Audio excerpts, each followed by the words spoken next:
Good afternoon, everyone. Welcome and thank you for attending today. My name is Rosanna, and I have the privilege of presenting our keynote speaker today, Elk Grove Mayor Craig B. Johnson. I'm not sure what the B stands for in his name, but I'm beginning to think that it's for the word best. Best as in Elk Grove just being voted the best place to live by the Daily Herald, and Elk Grove having the best infrastructure improvement project as named by the American Public Works Association. These are just two best awards of many that are for our wonderful community. Elk Grove is very proud of Mayor Johnson and the village's team for continuing to earn impressive recognition such as these. Mayor Johnson has been an elected official since 1993 and has been mayor since 1997. Mayor Johnson was born and raised here in Elk Grove Village. He's raised his 4 children here and is now starting the 2nd generation with his new grandson as well. He's also the owner of Elk Grove's oldest continuous business, the Johnson Insurance Agency. A fact you may not know that he has recently served as head wrestling coach at Elk Grove High School. He's recently retired from this position, but it adds to his impressive list of accomplishments. Mayor Johnson is obviously passionate about the community, and we are pleased to have him speak for us today. Please help me welcome Mayor Craig B. Johnson.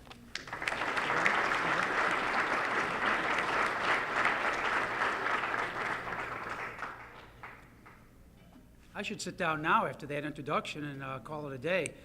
Thank you. I appreciate it. First off, I want to thank everyone for being here today. I know we're all business people. We're busy. We have things going on, and I appreciate taking time out of your day to come hear what's going on here in Elk Grove Village. We got a lot of items to go through. What I'll do, if it's okay with you, is I'll go through my presentation, and then any questions you have, we can answer first as a group. If people gotta get going, we can talk individually. I'm more than happy to stick around and talk to anybody who wishes to stay around and ask some questions. First off, before I even do my presentation, I want to thank all of you. You folks are what make Elk Grove Elk Grove. You know, I've said this before and I spoke to groups, I'll say it again. It's a business community that gives us the ability to provide the best services out there, to provide the best quality of living for our residents. Without you folks, it can't happen. And today you're going to see my presentation. We're looking to change government even a little bit more. You know, one thing I try to bring all the time when I'm working with the community, and in particular with the village, is we sometimes got to get government out of the government mindset and try to get a little more in the business mindset. Because as business people, we know that we have to take care of our clients or we're not going to be business very long. And some people don't like that term, but basically you are our clients. You folks are why we're here. We're here to serve you. We're here to help you the best way we can. We can't always say yes, but at least you deserve an explanation why we said no. And work together to find a way that we can get to the same goal that you have. And that's what we always try to do in government, at least on a low Elk Grove level, and we're going to talk a little more about how we want to handle it today. So, where do we stand today? I've talked to you for the past several years. We've all gone, whether you're in business, a government, individual, resident, we've gone through some tough times. You know, my father's going to turn 83 this year, and he said, Craig, this is worse than the Depression. And he's right. We've gone through some of the toughest times. But we're all sitting here today because we've learned to adapt, adjust, and get through it. Otherwise, we wouldn't be in business today. We wouldn't be here today. A couple things I want to talk about today is how the village is doing financially. I want to talk about the business-friendly atmosphere we're taking on, some improvements, and the fun part that I still enjoy talking about, which is our community events that really bring the community together, the unity in the community, to make it something special for all of us. Joe? First, financially.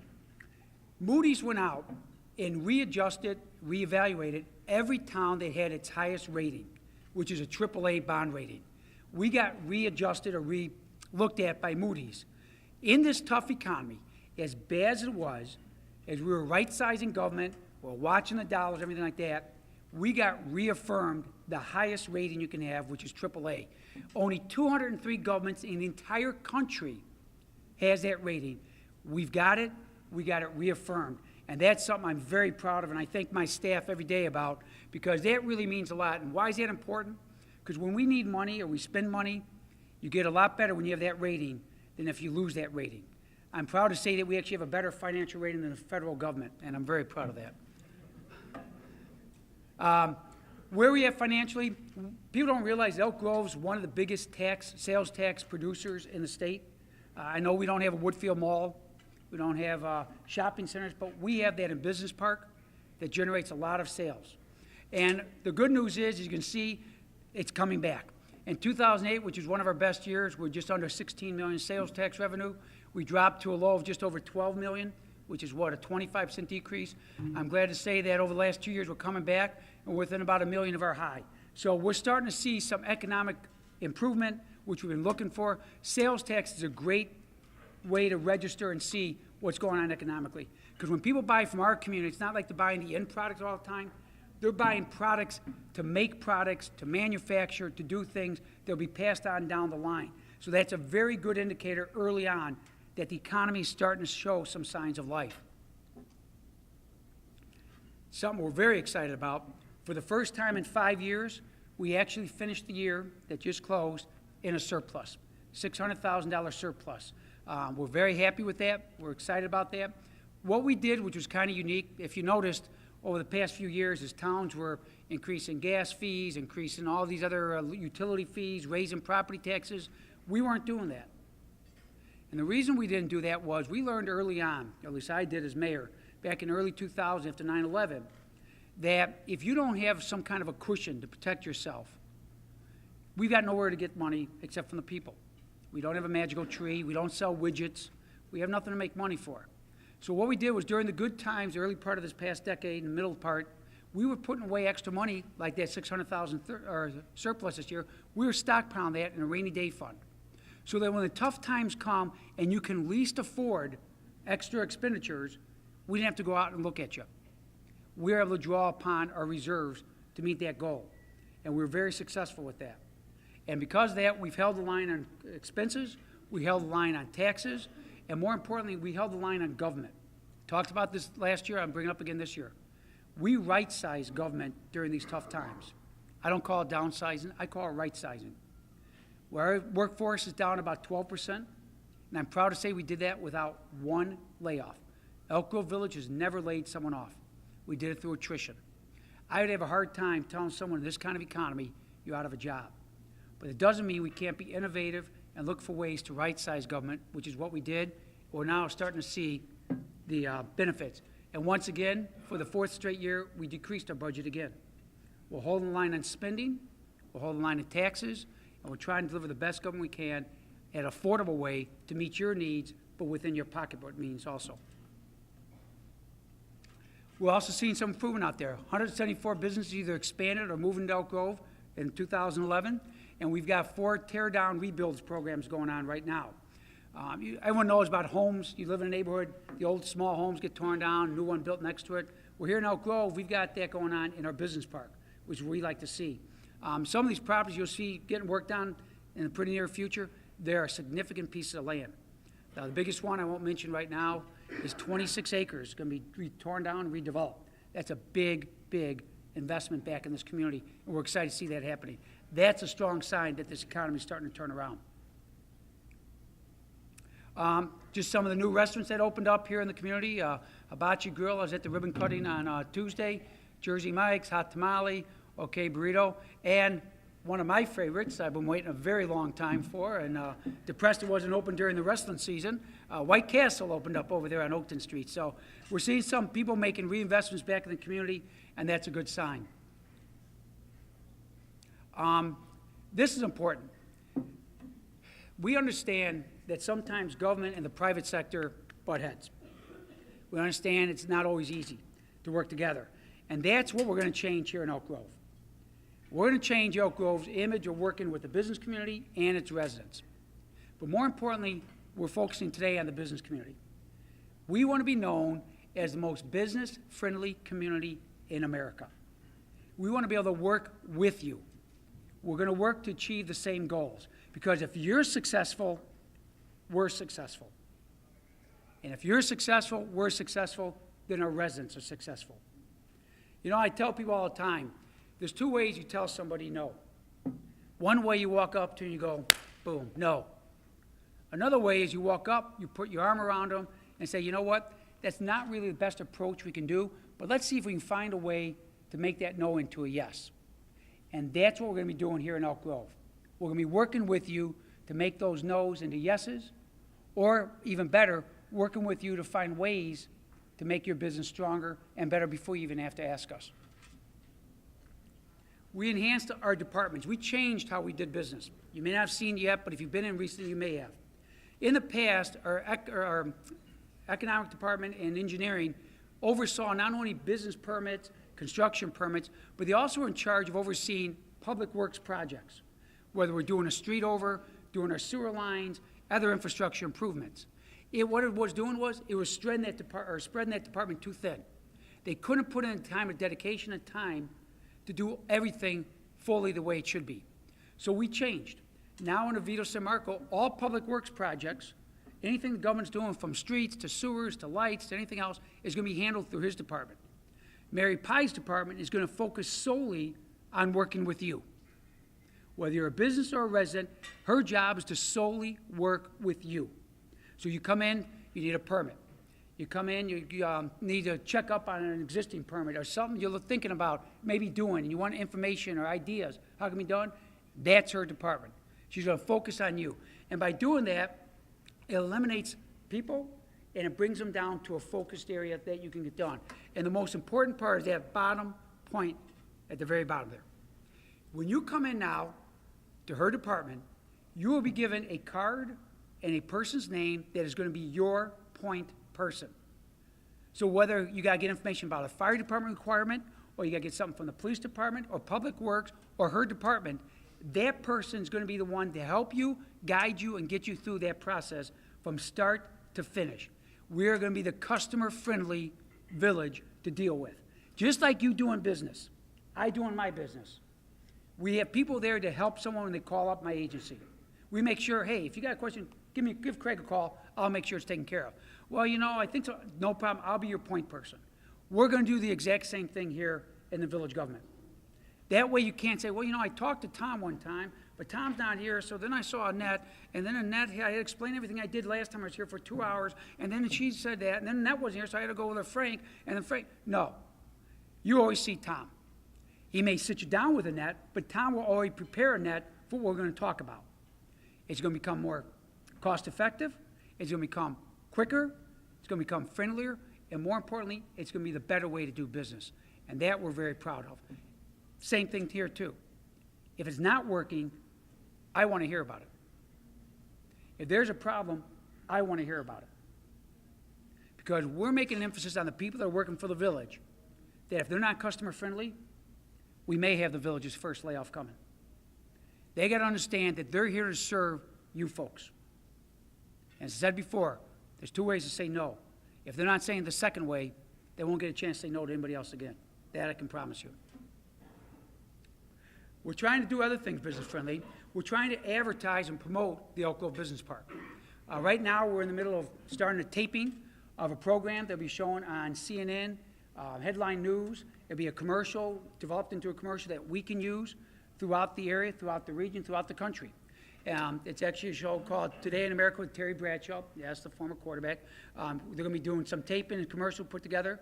We'll publish a guide for development. We got the Elk Grove book, bi-monthly newsletter. If you notice, the newsletters are coming out more often because we want to get the information to you folks quicker.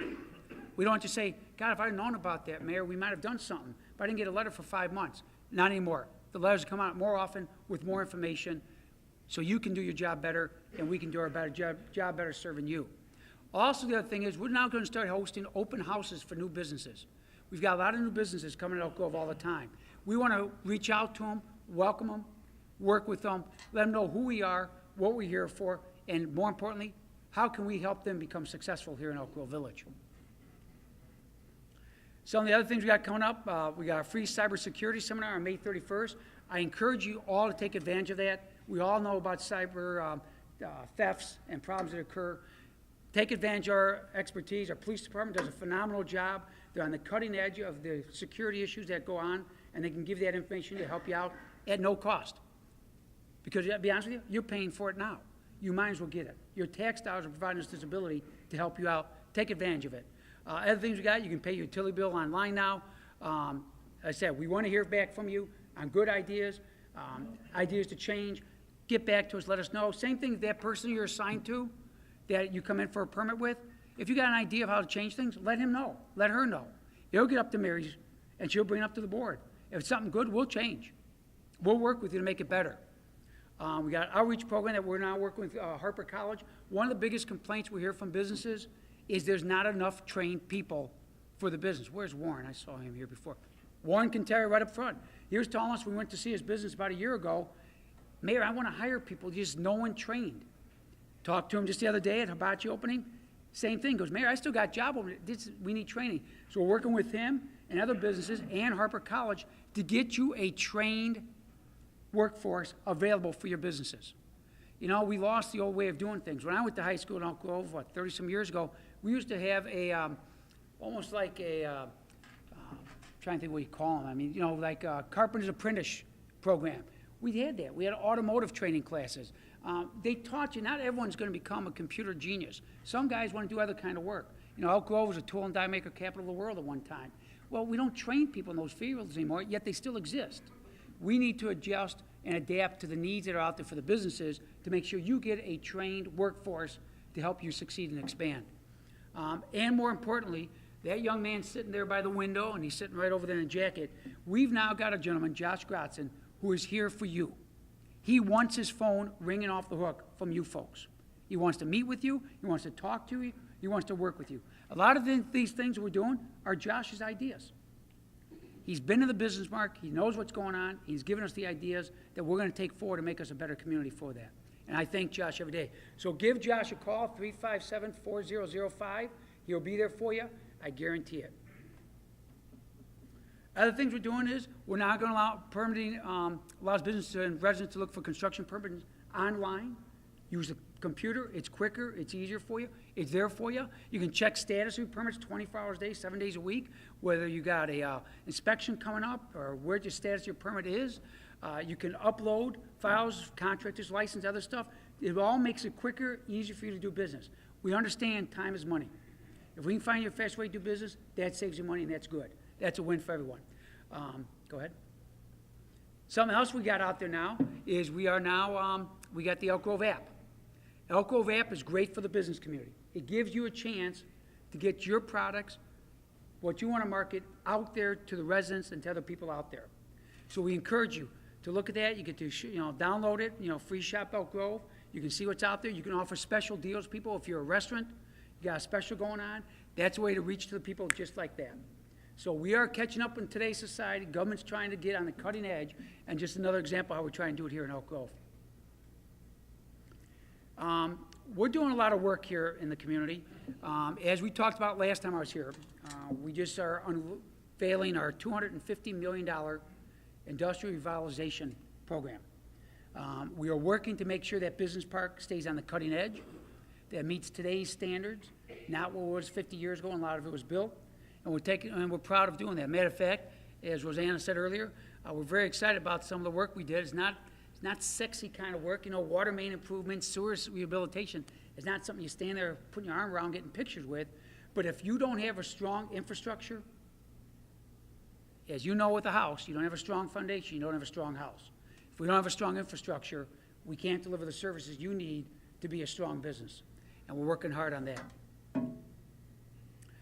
Now, a little advance notice of the biggest thing we're going to work on. As I told you, we got a $250 million project we're starting to work on. But we hear you out there in the business community.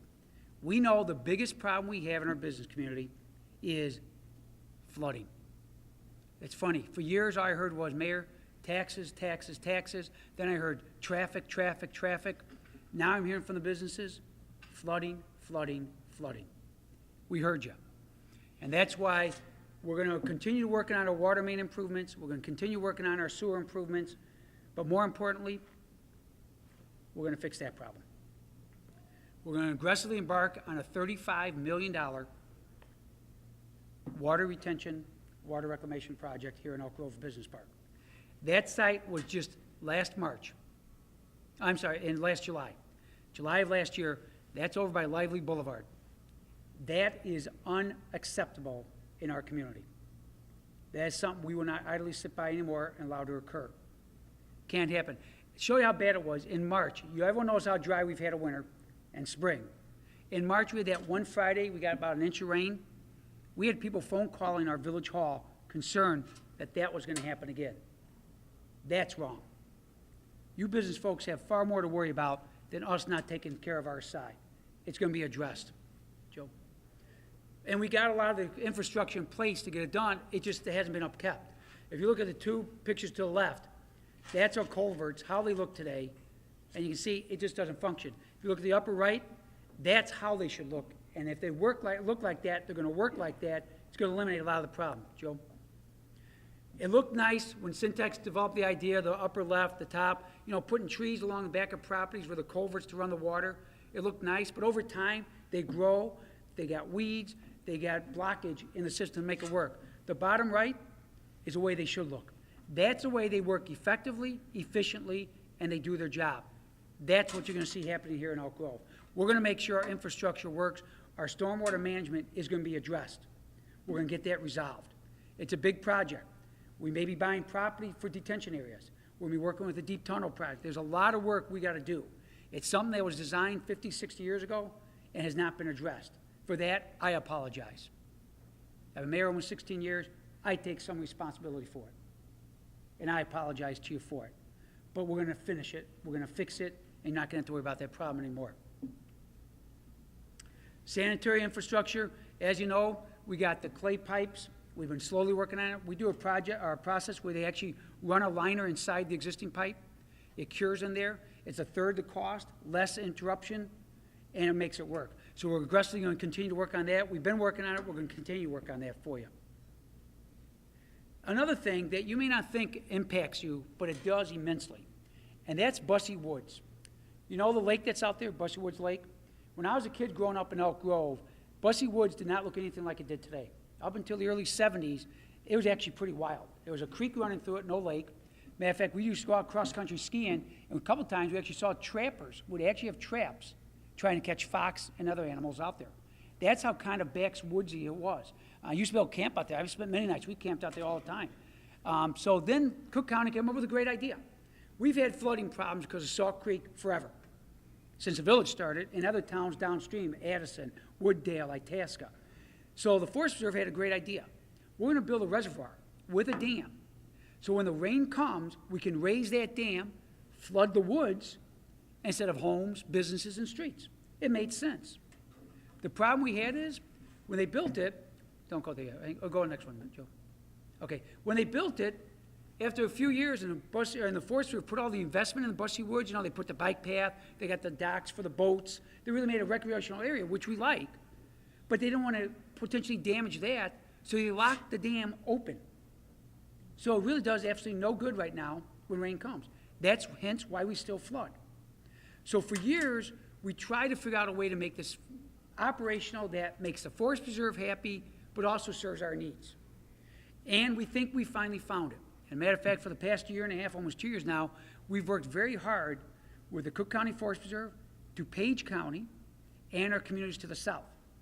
And we worked with a group called the Friends of the Forest Preserve. They're the environmental group that really oversees the forest preserves in Cook County, because they do want to protect their concerns, and we respect that. And what they did was, they found a way that they can protect the forest preserve, but also helps us. And how they do that, Joe, is this is how it looks right now. Locked open. If rain comes, the water just gets higher going over the dam. They call it a weir. I'm old-fashioned. And it does no good at all, Joe. What we suggest, or actually what the environmental group came up with, and has been so far proven with the studies, is right now, if you notice, if you go out there right now and look at Salt Creek, it's pretty low. There's sometimes you got maybe only 6 inches of water going down it. When the rain first starts, it stays low. For most of the time, it's raining. The raise in the height comes later on. So what we're going to do is we're actually going to lower the dam, which means we're going to put a new dam in that actually works. We're going to lower the dam and allow that creek to fill up to its maximum capacity right away. Well, it makes sense. If the creek gets filled, that means there's more water available to go in BUSSE Lake right away.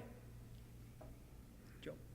Matter of fact, we did a study that if we were to raise the creek up to its maximum level right away, how many floods would be alleviated that occurred in the past. It may be hard to see, but the blue lines are what is the flooding amount, what it is today. The red lines is how much flooding you have after the dam was modified.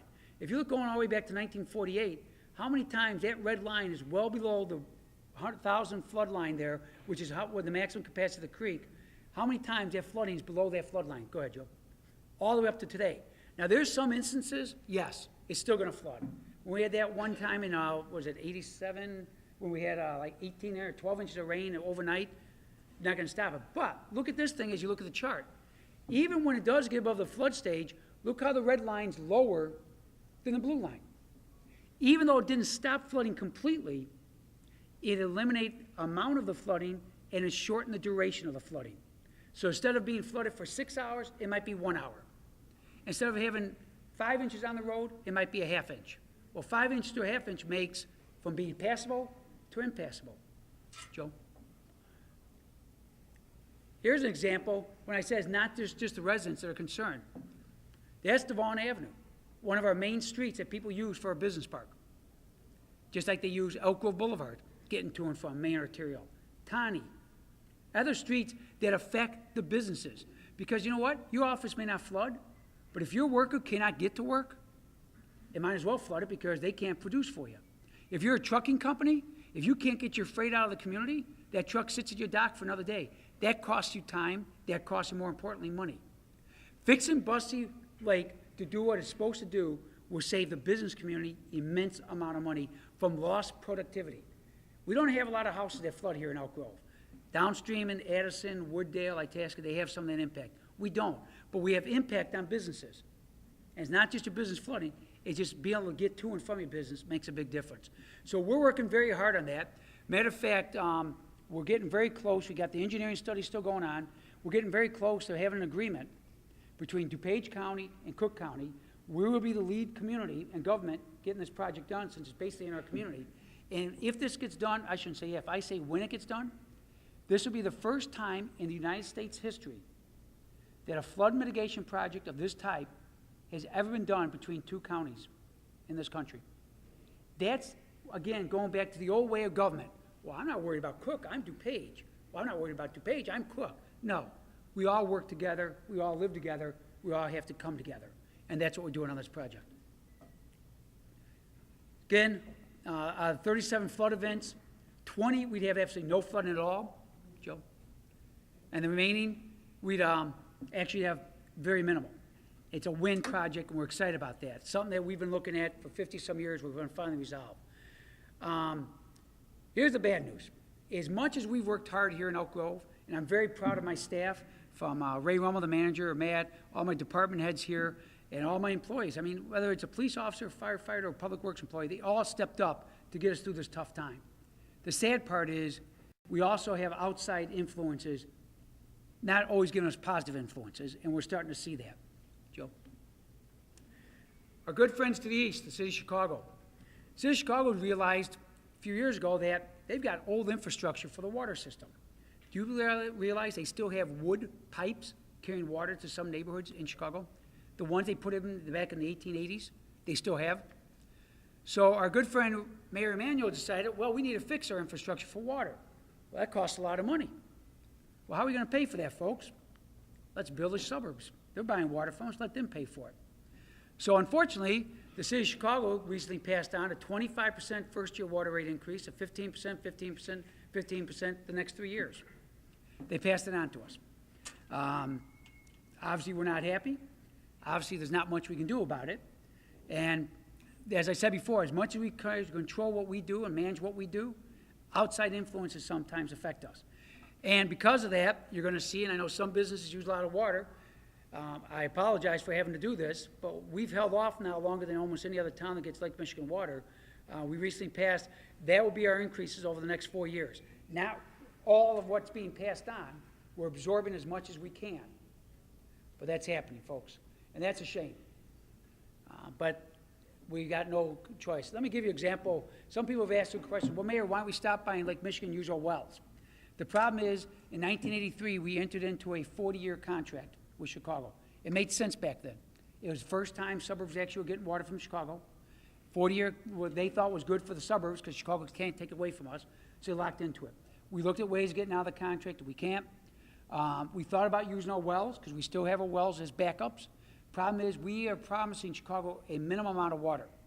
Because of conservation, because of price of water, we are barely delivering the amount of water we guarantee. So if we use our wells, it makes no sense. Because that's the first thing I said to my staff was, hey, send 1 gallon of water from Chicago and we'll pump the rest ourselves. They said, we wish we could, Mayor, but we can't. So that is something we avoid. We are doing a study in 2023, when the contract comes up. We're going to look to Evanston as a possible source of water. But let's be honest, if I'm Evanston, the other place sells water, and I'm Chicago's selling water here and Evanston's here, it won't take Evanston long to put the water, not up to Chicago, but maybe about here. So we got to watch out for what they may do there. Again, I apologize for having to do that. If there's any way around it, we would have. We've worked on this for now since November, and we've absorbed as much as we can. We haven't passed it on for like 3 months, and it won't go in effect until you get your August bill. So it's something that happened. Another thing going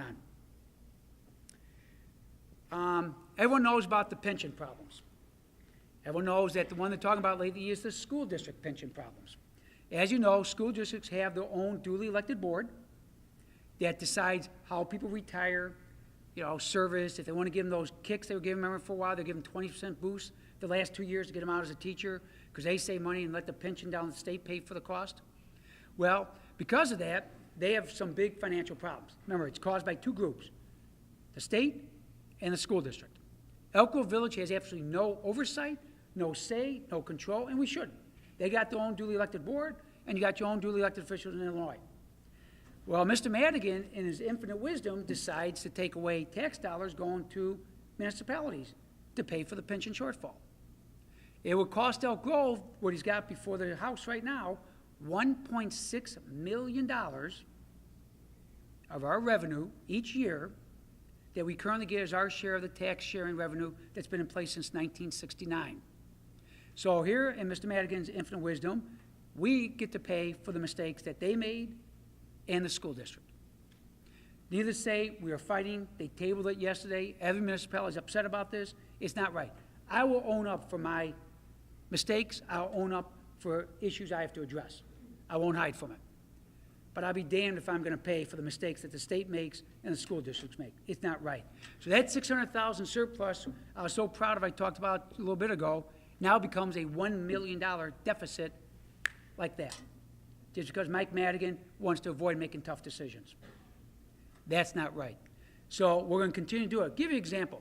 The one retirement pension the village does control, which is the pension of the employees for the administration. It's called IMRF. That pension, you hear about pensions being funded at 50, 60%. The IMRF pension is 90% funded. Not 100, but pretty damn close. If every pension was funded like that, you wouldn't even be hearing about it. It's really in good shape. We watch what we can control. We take care of it. We worry about you, and we take care of it for you. This is what gets me the gray hair, because here I think we're doing well, and all of a sudden out of nowhere, 2 days ago, Madigan drops that bomb on us. In November, we think we're doing well, and Ron Manuel drops the water on us. That's the fun we get to face. But other good news that's happening, so there's good news out there, is we're working on the Elgin O'Hare bypass road, which doesn't go to Elgin O'Hare, but hopefully we'll get it extended further, connect up north to Tollway and down south to Tollway. We're working with the Tollway on it, working with the state on it. But the exciting news, something that goes back to when Mayor Zedek was here, we fought for years. That is, we are finally going to get our full interchange at Elmhurst Road. That is something that has been so drastically needed for 40 years. It's finally going to happen. And we're excited, and we can't wait till it gets done. That's going to help immensely, because they still maybe complain about other things, but they still say we don't like watching our trucks sit at stoplights idling. The faster we get them in and out, the better it is for companies. So that's coming forward, and we're excited about that. But it's not all doom and gloom. It's not all about money. There is fun out there in Elk Grove Village. We're proud to have our 7th annual Alexian Brothers Tour of Elk Grove bike race. We got elevated to the highest standard this year that exists. We're on the same level, if you're watching now, the Tour of California or the Giro of Italia that's going on. We're the same level. Matter of fact, it's ironic, that young man right in the middle there winning, that I'm pointing to, is Fast Freddie Rodriguez, who right now is 4th in the Tour of California. Fast Freddie's still racing, and He won a stage. Actually, they talked about it on the TV. His last stage win was a stage at the Tour of Elk Grove a couple years ago. So it's back. We promote a lot out of it. If you are ever interested, let us know. Giovanni Gullo's been one of our biggest supporters all the way through, and we appreciate it. He can tell you, we have first-class VIP areas. Matter of fact, Christian Vandenvelde, who's from Le Mans, who's racing the Tour of Tour of France many times, actually took fourth one year, is now racing Giro out in Italy. He said, Mayor, they don't have this kind of facilities at the Tour de France.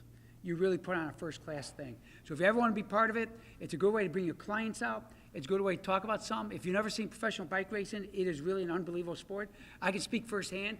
It's almost like NASCAR. You can have crashes. They do occur. We don't want them, but it's exciting because they really push it to the limits, and they really put out. And there's no athletes, bar none, that's better than a cyclist. The average heart rate of a cyclist at the Tour de France is 34 beats a minute. That's the kind of conditioning these guys are in. They are the supreme athletes that are out there. Joe? Just some example of last year of our sponsors.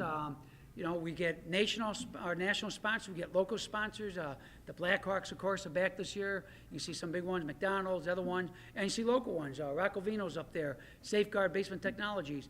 And of course, we're always thankful for the Greater Woodfield for being partnered with us. But it really is a regional event that really hits all over the place. Besides that, we also offer something special for the community. We partner with our fellow government agency, the Park District. We realize people, businesses, we know it's still hard out there. We want people to relax and have a good time. And that's why a few years ago we started what we call our Midsummer Classic Series. We partner with the Park District, and we're thankful for their working with us. And what we do is in the town center, between the Village Hall, the Park District Pavilion, and the library, we have a greenway, we have a parking lot. We bring a big stage in, and we put up a concert. And we're proud because we try to get upper level type of concerts in there. It's free to the community. And people say, well, no, it's not, Mayor, you pay with tax dollars. You know how we pay for that concert series? For the village portion, we pay for it out of our cigarette tax. We promote it as a healthy outdoor activity, good thing. Now, I know there's probably some smokers here, you are paying for it, but to me, that's okay. I won't go into my feeling about cigarettes right now. But that's how we pay for the summer concert series. Bring people together, have a fun outside. So today I'd like to announce our summer series. Joe? That is not Elvis Presley. That is not. I'm serious. That is Sean Plush. That is considered the #1 voice, look-alike Elvis singer out there. It is beyond belief if you see his video. You swear, just from the picture, you swear that was Elvis singing. He's going to open up on Tuesday, July 10th at 7:30 p.m. Our next concert, Peter Rivera, the original vocalist and drummer from Rare Earth, will be on Tuesday, July 17th. On the 24th, we'll have Chicago Tribute Anthology. It's a tribute band to Chicago that doesn't, you'd swear you're listening to the group Chicago. Do a phenomenal job. Before I get to the last one, I also want to promote that this is family-friendly event. Rocco Vinos, who's here today, they are a food vendor. And what do they do that's special? 2 slices of pizza and a pop for $5. You can't find that anywhere. And that's because when we want people to come out, we want them to bring their chairs, we want them to relax, we want them to bring the kids with, we want to be affordable. The concert's free, anything you want to eat's free. If you don't want to buy something, bring your cooler, your picnic basket. It's like Ravinia. We got the greenway, just sit there, enjoy. Our fountain play area is open for the kids. It's really a family event time. Now this year, we want to finish off with a special bang to lead into the bike race, because after the last concert, 2 days later, we got the bike race going on. So this year, we're excited that our final group will be Dennis DeYoung. For us older people, remember the group Styx? Dennis DeYoung is the voice of Styx. He's the original singer, lead vocalist, and he'll be back to give us a last concert, playing all the music of Styx. Dennis DeYoung will be our final show on Tuesday, July 31st. Got our bike race the next weekend, and you know what? Kids are back at school. Hate to say it, summer's over. So we're excited that in Elk Grove, we got events from the time school gets out from the Rotary Fest to the Lions Club 4th of July celebration to a Midsummer Concert series with the Park District as our partners and us. Finish up with a bike race. So your kids can't say, Mom, I'm bored, there's nothing to do. Nope, we got something for everyone to do free here in Elk Grove Village. So we encourage you to be part of it. We thank you for everything you do. And in closing, before I take some questions, again, on behalf of Elk Grove Village, to all the businesses here today, thank you, thank you, thank you. We're here for you, we want to work with you, and we thank you for choosing Elk Grove to be your home. Thank you very much.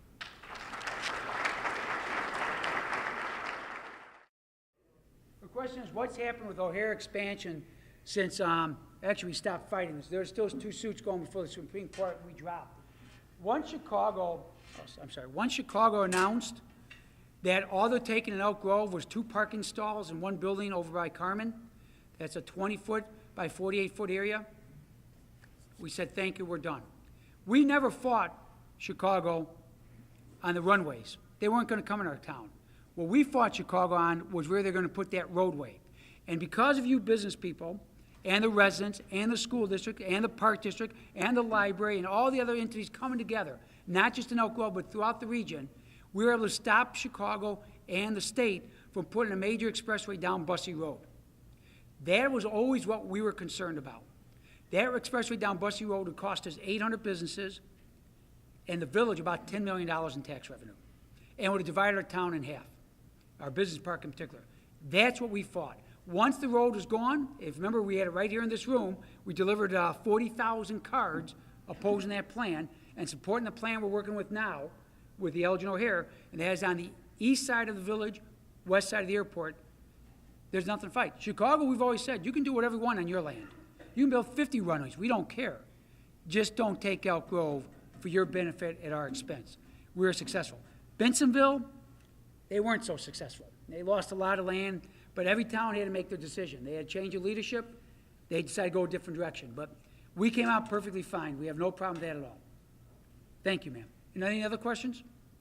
Yes, sir. I appreciate the honesty that I'm a resident. Appreciate the honesty in addressing the water situation. That was a question I was going to have. But I also wanted to say that I appreciate the upgrade that's happened on Easter Field near the hospital in Easter with the crosswalks that were originally some sort of stone. It was brick, right. That kind of deteriorated, and you came back and you put in cement, colored cement. Thank you. I appreciate that. Well, and there's the point. We made a mistake there. When we did these brick crosswalks, as part of our residential enhancement, remember we got all new street lights, new street signs, landscaping, Memorial Park, all that. We worked with the technology available back in 2000, and the problem we had was no one realized, or we should have, it's our mistake, how much traffic's on Beasterfield Road, and in particular, truck traffic. What happened with those bricks was, as trucks would stop at the lights, the braking effect was actually churning the bricks and causing them to chip and break. We've got 140 brick crosswalks in Elk Grove. 100 of them have basically never been touched. They actually outlast asphalt streets. Maybe some sand's put into them, that's about it. But on Beasterfield Road, along Elk Grove Boulevard, we're going to work next, because of the flooding that goes on with the creek there, and hopefully we get rid of that, it causes underlayment on the brick pavers not to hold up. We're going to do a different process that works now with water issues. We're going to get those fixed. So 100 of them basically are fine. 30 of them we're going to rehabilitate to make work, and the other ones we fix by putting new concrete in. Still get the effect of the color to get the crosswalk. Remember, that's there for a purpose. It's a safety issue. It's also for people driving. They realize it's a special area. Pay attention as people are crossing from the hospital to Niehoff Pavilion or other place they go. But we learned that was a mistake. I take responsibility. We made a mistake. We now fixed it. But I appreciate you bringing that up. Thank you, sir. Anything else? Yes, sir. Look at redevelopment in the community. How important are LEED certified buildings in the scope of future redevelopment? Thank you. Great question. As you may or may not know, Elk Grove Village is proud home of the only LEED certified gold village hall in the state of Illinois. What is LEED certified? That's environmentally highest ranking you can get for environmental friendly building. Why did we do that here in Elk Grove? We wanted to show the business community that it made economic sense to be a LEED certified building, whether it's silver, gold, bronze, it makes sense. Because what we have found, and it's actually doing better than we expected, Matt can tell you, you save money over time by doing environmental issues. We've got a green roof on the village hall, which absorbs water, so we have less water detention needed off-site. Saved us a couple $100,000 in off-site detention we would have had to do. It makes it insulated, so it's better in the summer to keep it cooler, warmer in the wintertime. It also absorbs It gives oxygen off. We got lights in our village hall. If no one's in the room, at a certain time, they automatically go off. The temperature is adjusted based on the warmth and coolness of the sun coming in and out. You don't have to get up and change your thermometer. It automatically adjusts by that. We've got windows, everything. It all fluctuates with what's going on. And the payback on that investment is 6 years. Our payback's going to probably be less. We're doing even better financially than before. And the reason Jeff brought it up, and I congratulate him, he owns Seabird's Landscaping. They built a new facility. It was a 7,000 square foot facility. It's now a 30,000 square foot facility in DuPage County. He pays the same amount for his utilities today in a 30,000 square foot building that he did when he had a 7,000 square foot building. That means paying 1/4 the cost. He's proven the private sector, what we've talked, and I've talked to Jeff about over the years, it makes sense for the private sector to do something like that. We're not saying you have to go crazy with things. We don't have a windmill on top of the village hall. We don't have, solar panels, because we looked at stuff like that. It didn't make economic sense at this time. But the other stuff we did make economic sense. So if any business out there looking to make changes to do investment in the buildings, look at those ideas. Trust me, we can show you it works. And I know Jeff, a private businessman over there, he can prove to you that it works also. Other questions? If not, I know you need work. I'll stick around a few minutes if you want to come up and ask me something. I appreciate it. Again, thank you for being here today, and I appreciate the time. Thank you very much.